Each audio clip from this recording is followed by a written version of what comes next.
Le Mali ne cédera pas un centimètre carré du territoire. L'armée malienne se bat sur 3 fronts. D'abord, contre les groupes dits djihadistes, ensuite, contre des mercenaires privés ou étatiques. Et enfin, contre la rébellion Touareg qui a pourtant accepté un cessez-le-feu en 2014. Signalons au passage que Kidal est une région convoitée pour ses richesses minières et les rebelles, djihadistes et autres bandes armées ne se battent pas pour quelques arpents de sable ou de cailloux. En tout état de cause, les combats ont repris entre l'armée malienne et la rébellion Touareg et les groupes djihadistes dans la région de Kidal, nord, bastion des séparatistes et enjeu majeur de souveraineté pour l'État central. Un officier supérieur a indiqué que l'armée malienne a repris les opérations sur le terrain pour sécuriser l'intégralité du territoire national. D'ailleurs, de nombreux habitants de la région ont indiqué avoir vu des avions de l'armée voler en direction de Kidal et des soldats équipés d'armes lourdes, quitter Hanéfi, à environ 110 km au sud. L'armée malienne s'est rapprochée de Kidal, nord, et a mené des combats samedi contre la rébellion Touareg. Combat qui pourrait être le début de la bataille annoncée pour reprendre la ville, bastion des séparatistes et enjeu majeur de souveraineté pour l'État central malien.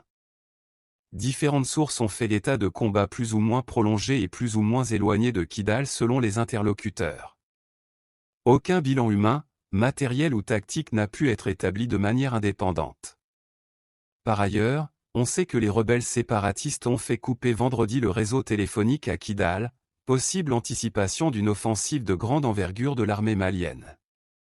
Cette dernière a déclaré sur les réseaux sociaux avoir brisé la ligne défensive dressée par les rebelles près de Kidal. Elle a assuré avoir repris sa progression, qui sera menée à bien.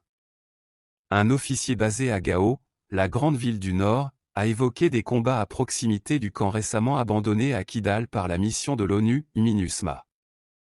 Les quelques dizaines de milliers d'habitants de Kidal, foyer historique des insurrections indépendantistes et carrefour sur la route de l'Algérie, s'attendent à une confrontation depuis que la rébellion Touareg a repris les armes après avoir accepté un cessez-le-feu en 2014. L'armée a procédé au cours des derniers jours à des frappes aériennes à Kidal contre des cibles terroristes et avait annoncé jeudi sur les réseaux sociaux le début de mouvements stratégiques dans le but de sécuriser et d'éradiquer toute menace terroriste dans la région de Kidal.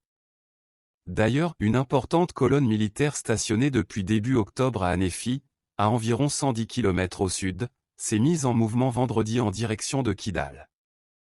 Pour fuir les combats, des milliers de civils ont abandonné leurs maisons pour se réfugier dans des zones plus sécurisées.